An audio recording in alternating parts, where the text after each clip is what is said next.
आप देख रहे हैं रोशन पाकिस्तान न्यूज। शोर है हो गए दुनिया से मुसलमान आबूद, हम ये कहते हैं कि थे भी कहीं मुस्लिम मौजूद, वज़ा में तुम हो नसारा तो तमद्दुन में हनूद, ये मुसलमान हैं जिन्हें देख के शर्माएं यहूद। मसला ये नहीं कि इस्लामाबाद में मंदिर बन रहा था जिस पर स्टे ले लिया गया है, दुख तो इस बात का है कि आज का मुसलमान कभी मंदिर और कभी चर्च के हक में दलाइल के अंबार लगा रहा है, कभी इसको अक़लियतों के हकूक़ याद आ जाते हैं। और इस हद तक कि इस्लामाबाद यानी वो शहर जिसका नाम ही इस्लामाबाद है, इसमें बुतकदा बनाने की खातिर हमारे दानिश्वर सड़कों पर निकल आए। ये दानिश्वर उस वक्त कहाँ पर होते हैं जब इंडिया और यूरोप में मुसलमानों के हकूक़ पामाल किए जाते हैं। उनको मुसलमान होने का तो छोड़ो, इंसान होने का हक नहीं मिलता।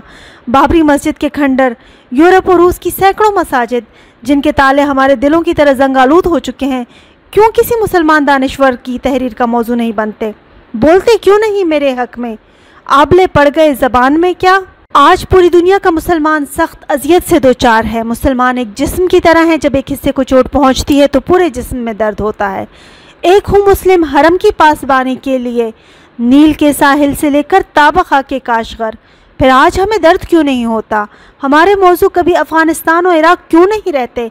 बर्मा, रोहिंग्या, चीचनिया और बोस्निया के मुसलमानों के लिए सड़कों पर क्यों नहीं आते? दूर क्यों जाइए, पाकिस्तान में ही लाखों दुख दर्द बिखरे पड़े हैं। एक मारूफ निजी तालीमी इदारे LGS में मासूम बच्चियों का अपने ही असातिज़ा के हाथों इस्तेहसाल होता है, हम खामोश हैं। ननकाना साहब में एक शख्स गुर्बत के हाथों मजबूर होकर अपनी बीवी और 3 बच्चियों समेत नहर में छलांग लगा देता है, हम खामोश हैं और खामोशी ही इख्तियार किए रखेंगे, क्योंकि हमें इस्लामाबाद में मंदिर बनाना है।